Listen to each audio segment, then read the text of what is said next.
Fatul Hasanah, NPM 1950263. Kenalkan, nama saya Salma Fitriah, NPM 1950209. Assalamualaikum warahmatullahi wabarakatuh. Perkenalkan, nama saya Devi Romdana, NPM 1950209. Assalamualaikum warahmatullahi wabarakatuh. Perkenalkan, nama saya Ihsan Kurniawan, NPM 195020066.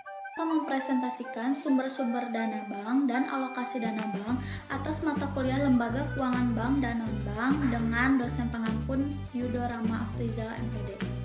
Di slide pertama ada pengertian sumber-sumber dana bank sendiri. Yang dimaksud dengan sumber-sumber dana bank adalah usaha bank dalam menghimpun dana untuk membiayai operasinya. Sumber dana ini merupakan sumber dana dari modal sendiri. Modal sendiri maksudnya adalah modal setoran dari para pemegang saham dan lain-lain. Yang kedua ada simpanan giro. Pengertian giro itu tersendiri adalah giro merupakan salah satu istilah perbankan untuk suatu metode pembayaran yang hampir merupakan dari antonim metode cek, berupa surat perintah untuk memindahbukukan dari sejumlah uang dari rekening seseorang kepada rekening yang lain yang dapat ditunjuk surat tersebut. Nah, masih dalam simpanan giro, di sini ada jenis-jenis sarana penarikan untuk menarik dana yang tertanam dalam rekening giro. Yang kesatu ada cek. Cek merupakan surat perintah tanpa syarat dari nasabah kepada bank yang memelihara rekening giro nasabah tersebut untuk membayar sejumlah uang kepada yang disebutkan di dalamnya atau kepada pemegang cek tersebut. Jenis-jenis cek juga beragam. Yang satu ada cek atas nama, cek atas unjuk, cek silang, cek mundur, dan cek kosong. Jenis sarana penarikan yang kedua ada bayat giro. Bayat giro merupakan surat perintah dari nasabah bank kepada bank yang memelihara rekening giro nasabah tertentu untuk memindahbukukan sejumlah uang dari rekening yang bersangkutan kepada pihak penerima yang disebutkan namanya pada bank yang sama atau bank lainnya. Ada syarat-syarat untuk penarikan bayat giro. Yang satu ada nama bayat giro dan nomor resinya, ada perintah tanpa syarat, nomor dan tempat bank tertentu, jumlah dana yang dipindahkan dalam bentuk angka maupun huruf, nama pihak rekening, dan lain-lain. Sarana penarikan yang terakhir ada alat pembayaran lainnya, surat perintah kepada bank yang bersangkutan yang dibuat secara tertulis pada kertas yang ditandatangani oleh perintah rekening atau kuasanya untuk membayar sejumlah uang tertentu. Surat perintah ini dapat bersifat tunai ataupun pemindah bukuan. Apabila surat perintah pembayaran ditunjukkan melalui proses keliling, apabila ditunjukkan bank yang sama maupun di kota lain, dapat melalui fasilitas transfer. Surat perintah pembayaran lainnya juga dapat berbentuk kuasa, di mana si punya kuasa memberikan kuasanya kepada seseorang untuk melakukan penarikan atas rekeningnya.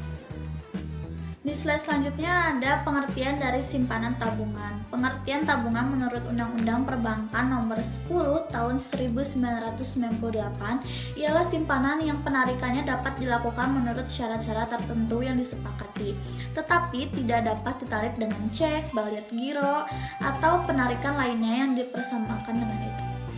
Jenis-jenis tabungan itu tersendiri ada tabungan konvensional, ada tabungan berjangka, tabungan anak, tabungan mata uang asing, tabungan haji, dan tabungan giro. Dan ada beberapa alat penarikan tabungan, yaitu ada buku tabungan, selip penarikan, kwitansi, dan kartu ATM. Nah, yang terakhir ada simpanan deposito. Pengertian simpanan deposito ialah deposito berjangka adalah jenis tabungan berjangka yang penarikannya hanya dapat dilakukan pada waktu tertentu. Pihak bank akan memberikan bunga ke tabungan deposito kita. Tingkat tabungan yang ditawarkan oleh bank lebih tinggi dibandingkan dengan tabungan biasa. Nah, di sini ada jenis-jenis deposito. Yang satu ada deposito berjangka, ada deposito automatic rollover, ada sertifikat deposito.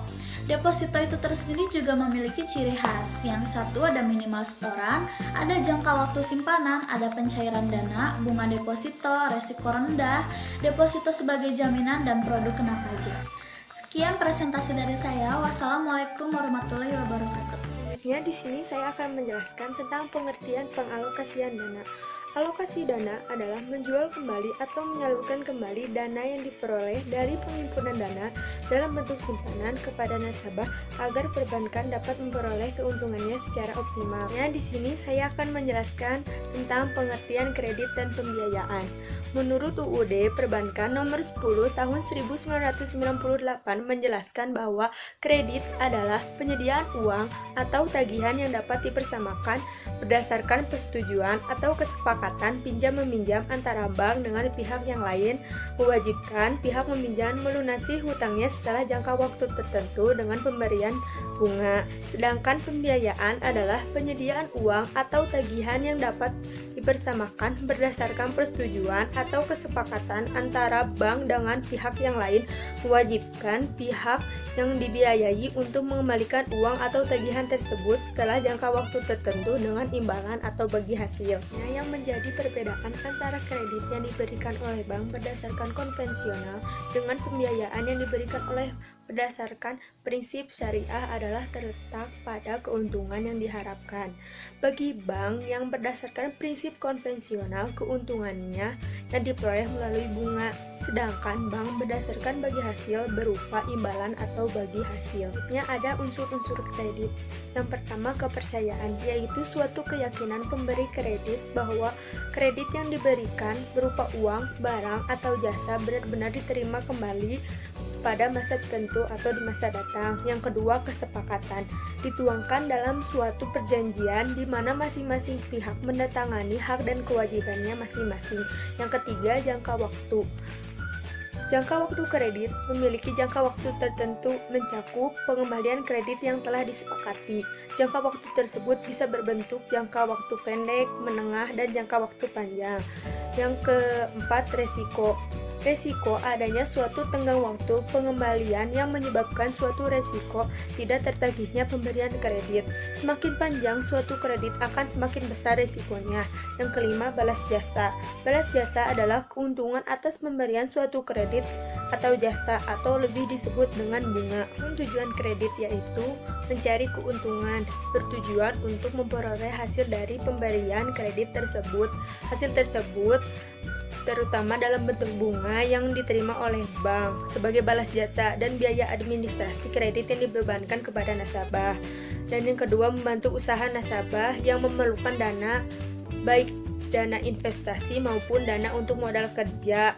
Dengan dana tersebut, maka debitur dapat mengembangkan dan memperluas usahanya. Yang ketiga, membantu pemerintah.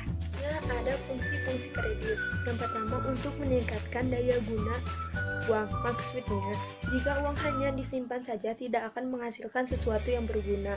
Dengan diberikan kredit akan berguna untuk menghasilkan barang atau jasa oleh penerima kredit. Yang kedua, untuk meningkatkan peredaran dan lalu lintas uang. Yang ketiga, untuk meningkatkan daya guna barang kredit yang diberikan oleh bank akan digunakan oleh debitur untuk mengolah barang yang tidak berguna menjadi berguna atau bermanfaat. Yang keempat, meningkatkan peredaran barang. Yang kelima, sebagai alat stabilitas ekonomi. Yang keenam, untuk meningkatkan kegairahan manusia. Yang ketujuh, untuk meningkatkan pemerataan pendapatan. Semakin banyak kredit yang disalurkan akan semakin baik, terutama dalam hal meningkatkan pendapatan. Dan yang kedelapan, untuk meningkatkan hubungan internasional. Dalam hal pinjaman internasional akan dapat meningkatkan saling membutuhkan antara penerima kredit dan pemberi kredit. Pemberian kredit oleh negara lain akan meningkatkan kerjasama di bidang lainnya. Materi yang saya presentasikan di sini itu ada 3 subbab. Yang pertama itu ada jenis-jenis kredit, yang kedua itu ada jaminan kredit, dan yang ketiga itu ada prinsip-prinsip pemberian kredit. Oke, yang saya bahas pertama di sini itu ada jenis-jenis kredit.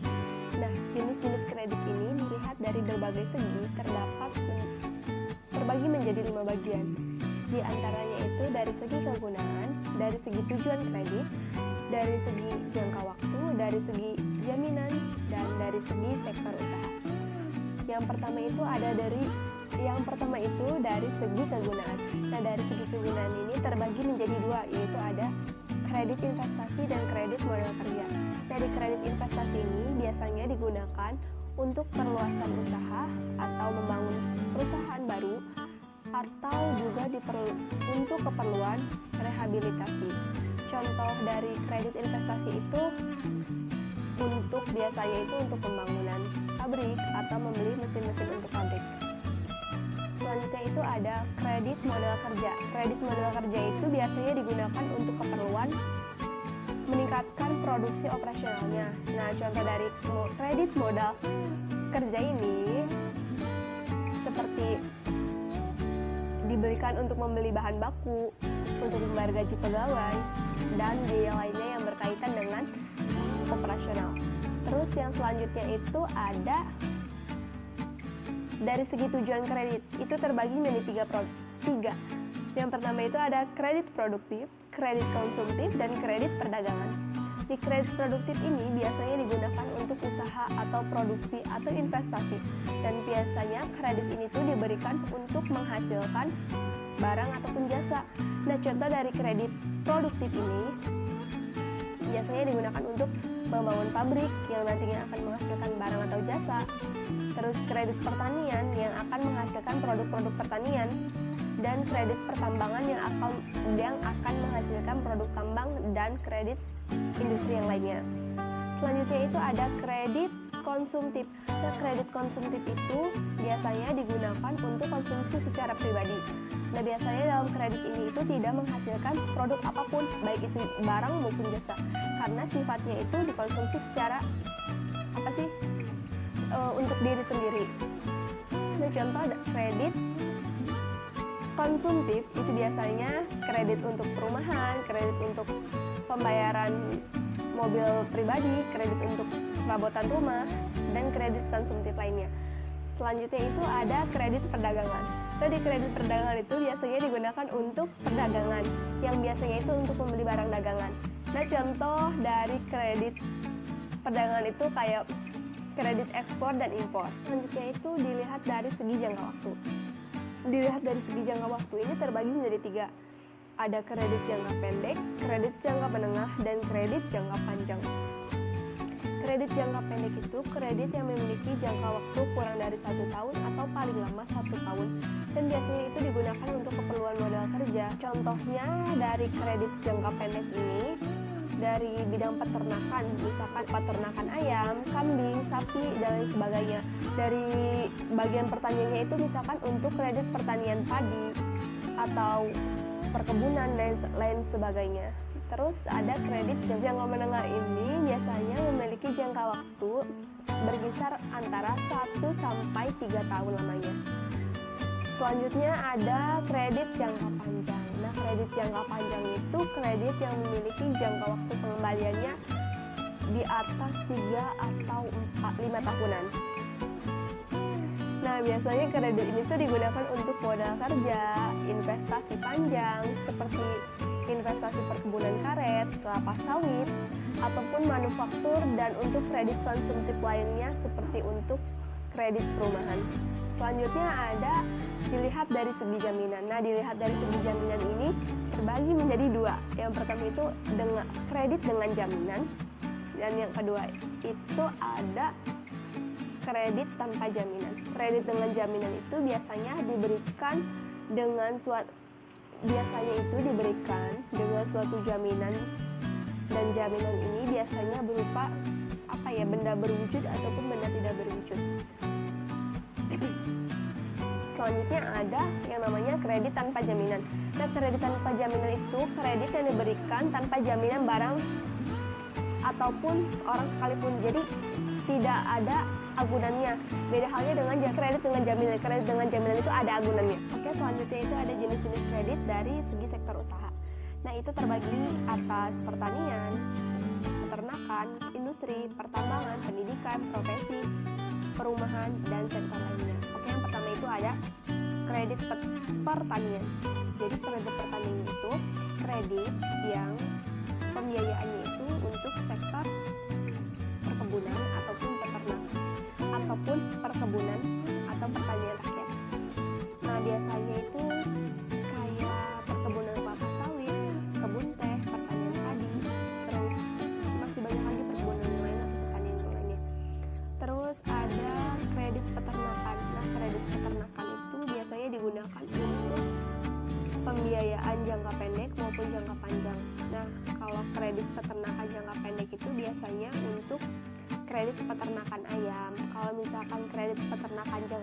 barang. Itu biasanya untuk peternakan kambing, sapi, domba, dan lain sebagainya. Terus yang selanjutnya itu ada kredit industri.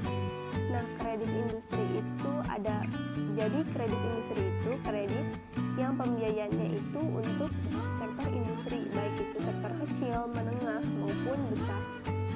Industri sektor kecil itu seperti produksi rumah tangga, kerajinan, gerabah. Nama contoh sektor industri menengah itu seperti servis motor, terus servis handphone, laptop, dan sektor industri menengah yang lainnya. Namanya sektor usaha besar. Contohnya itu kayak Freeport, pertambangan, terus kayak pabrik mobil, terus perusahaan minyak, dan sebagainya. Terus ada kredit pendidikan.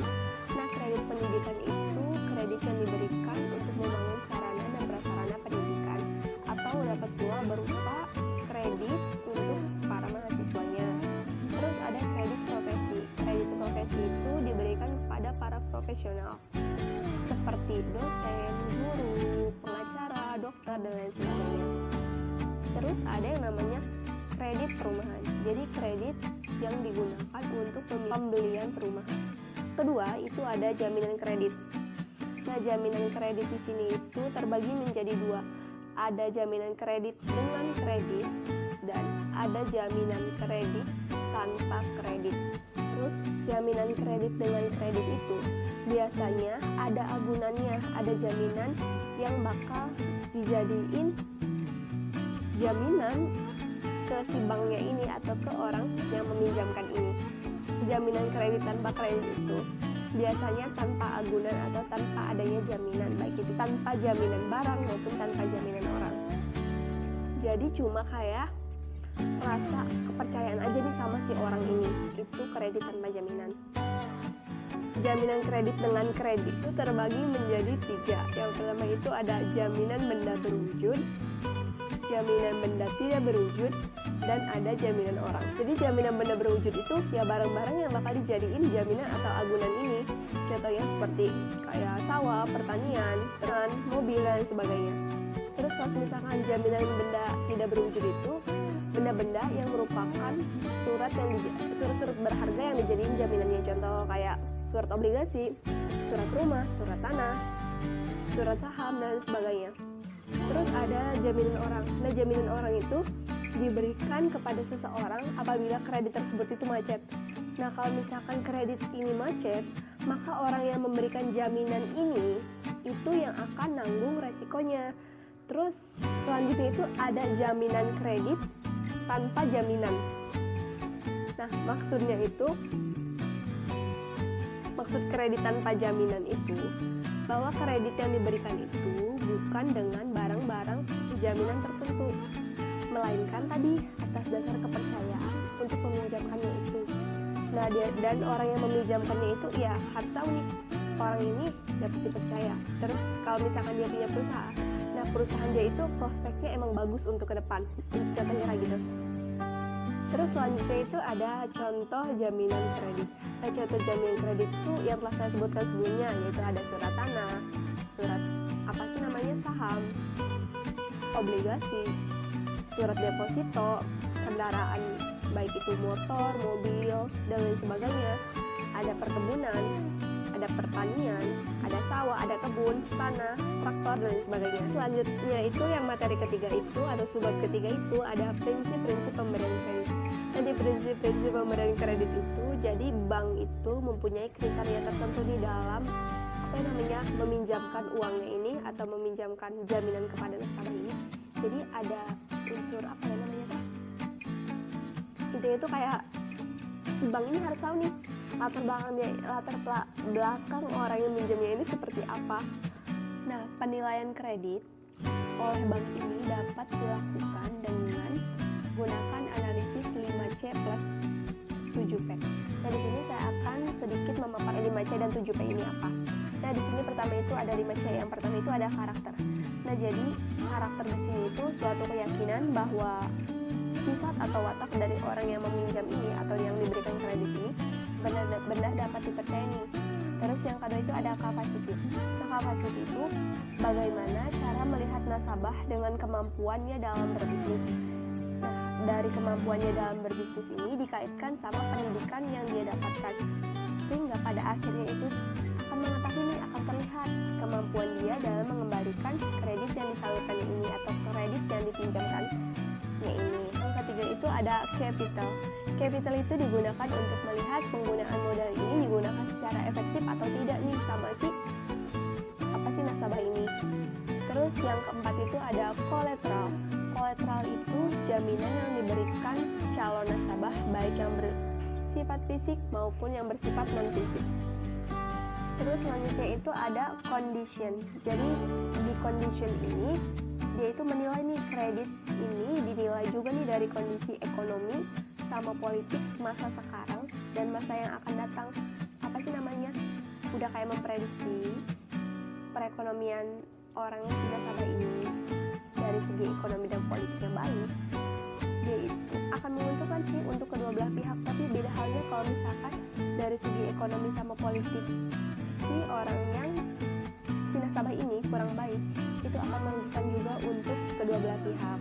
Oke, yang selanjutnya itu prinsip-prinsip pemberian kredit dengan metode analisis JP. Yang tadi kami itu ada personality. Jadi personality itu analisis yang digunakan untuk menilai nasabah itu dari segi kepribadian atau tingkah laku sehari-harinya maupun tingkah laku masa lalunya.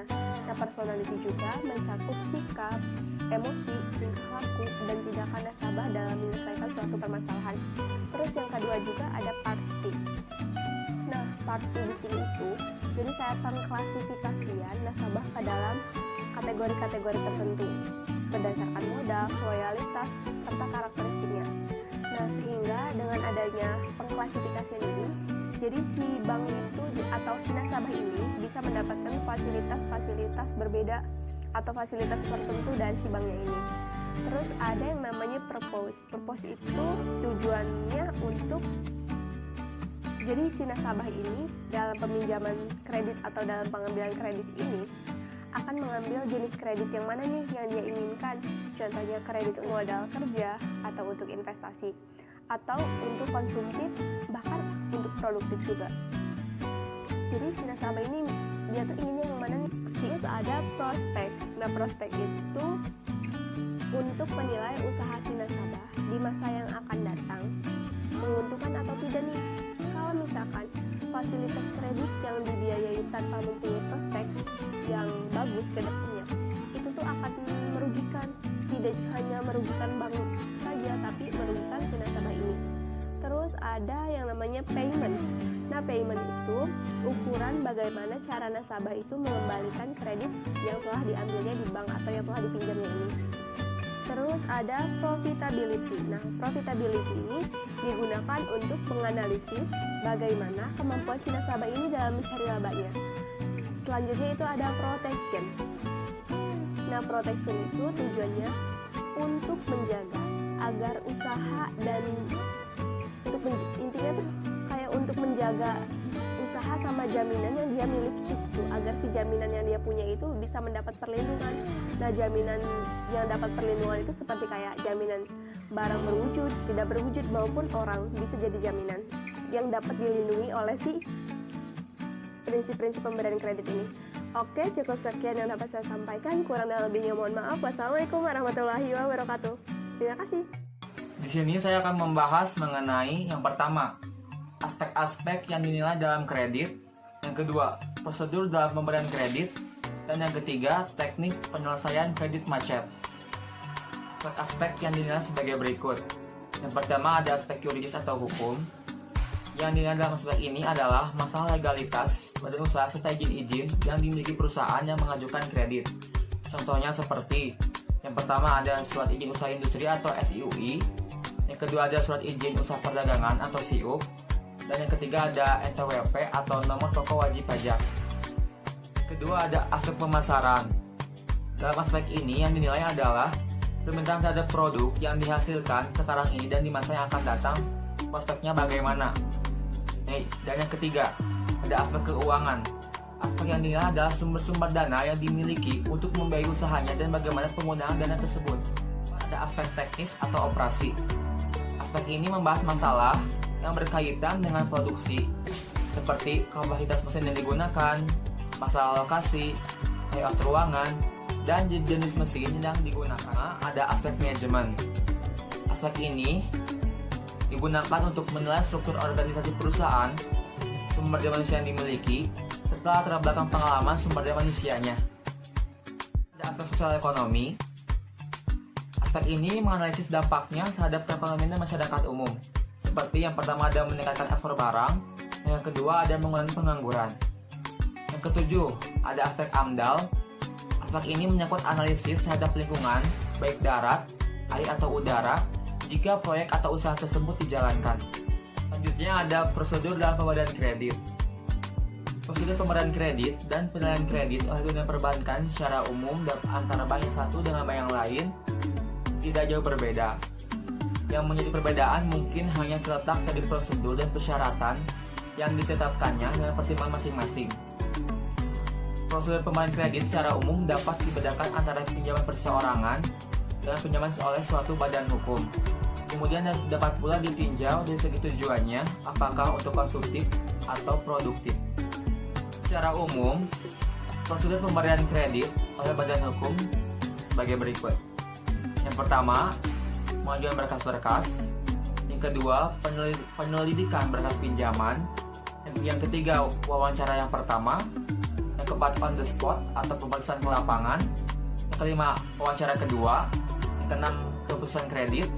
Yang ketujuh, penandatanganan akad kredit atau perjanjian lainnya. Yang kedelapan, realisasi kredit. Dan yang terakhir, penyaluran atau penarikan dana. Selanjutnya ada teknik penyelesaian kredit macet. Kemungkinan kredit macet disebabkan oleh dua unsur berikut. Yang pertama ada dari pihak perbankan. Artinya, dalam melakukan analisisnya, pihak analisis kurang teliti sehingga apa yang seharusnya terjadi tidak diprediksi sebelumnya. Dapat pula terjadi akibat kolusi dari pihak analisis kredit dengan pihak debitur, sehingga dalam analisisnya dilakukan secara subjektif. Yang kedua ada dari pihak nasabah. Dari pihak ini, kemacetan kredit dapat dilakukan akibat dua hal, yaitu yang pertama adanya unsur kesengajaan, yang kedua adanya unsur tidak kesengajaan. Dalam hal kredit macet, pihak bank perlu melakukan penyelamatan sehingga tidak akan menimbulkan kerugian. Penyelamatan yang dilakukan adalah dengan memberikan keringanan berupa jangka waktu atau angsuran, terutama bagi kredit terkena musibah, atau melakukan penyitaan bagi kredit yang sengaja lalai untuk membayar. Bagi kredit macet dilakukan dengan cara sebagai berikut. Yang pertama ada rescheduling, yaitu memperpanjang jangka waktu kredit atau juga bisa memperpanjang jangka waktu angsuran. Yang kedua ada reconditioning, yaitu dengan cara mengubah berbagai persyaratan yang ada seperti berikut ini. Yang pertama ada kapitalisasi bunga, yang kedua ada penundaan pembayaran bunga sampai waktu tertentu, yang ketiga ada penurunan suku bunga, yang keempat ada pembebasan bunga. Ada restructuring, yaitu yang pertama bisa dengan menambah jumlah kredit, dan yang kedua dengan menambah equity dalam bentuk uang tunai atau tambahan dari si pemilik modal. Yang keempat ada kombinasi, merupakan kombinasi dari ketiga jenis di atas. Yang terakhir ada penyitaan jaminan, merupakan dan terakhir apabila nasabah sudah benar-benar tidak punya etiket, baik ataupun sudah tidak mampu lagi untuk membayar semua utang-utangnya. Sekian dari kami, kelompok 2. Mohon maaf bila ada kekurangan. Wassalamualaikum warahmatullahi wabarakatuh.